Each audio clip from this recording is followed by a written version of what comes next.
తన మీద వస్తున్న మైక్రో ఫైనాన్స్ ఆరోపణలపై కాస్త లేట్ అయినా కూడా ఘాటుగా రియాక్ట్ అయ్యారు మంగ్లీ. మనీ మ్యాటర్, లాయర్ ఆరోపణలు ఈ రెండింటినీ తిప్పికొట్టారు. తన వ్యక్తిత్వాన్ని భంగం కలిగేలా అసత్య ప్రచారాలు చేస్తున్నారంటూ పిఎస్లో ఫిర్యాదు చేశారు. కోట్ల రూపాయల స్కామ్ అంటూ జరుగుతున్న ప్రచారంలో ఏమాత్రం నిజం లేదన్నారు ఆమె. అంతేకాదు బిగ్ బాస్ రియాలిటీ షోకు వెళ్లాలని సుబ్బారావు కలలు గంటున్నారని, ఆ డ్రీంలో భాగంగానే తనను సీన్లోకి లాగారని మంగ్లీ ఆగ్రహం వ్యక్తం చేశారు. సోషల్ మీడియాతో ఎదిగిన తనను అదే సోషల్ మీడియా అప్రతిష్ట పాలు చేస్తుందని ఊహించలేదని మంగ్లీ కన్నీటి పర్యంతమయ్యారు. కాస్త ఎమోషనల్ అవుతూనే ఇన్వెస్ట్మెంట్ ఫ్రాడ్తో తనకు సంబంధం లేదని మంగ్లీ కుండ బద్దలు కొట్టినట్టుగా చెప్పారు.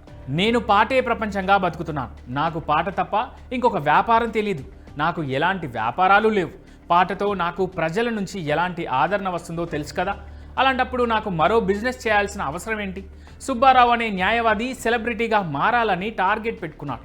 ఫేమస్ అవ్వడమే తన లక్ష్యం. అందుకే ఇలాంటి వివాదాలు పెట్టుకుంటున్నాడు. సుబ్బారావుకి భరతనాట్యం తెలుసు, సినిమాలంటే పిచ్చి, శ్రీముఖి అంటే క్రష్ అని చెప్పాడు. నా ద్వారా ఫేమస్ అయి బిగ్ బాస్లోకి వెళ్ళాలి అనుకుంటున్నాడు. అందుకే నన్ను ఇలా ఇరికించాలి అని ప్రయత్నిస్తున్నాడు అంటూ మంగ్లీ ఎమోషనల్ అయ్యారు.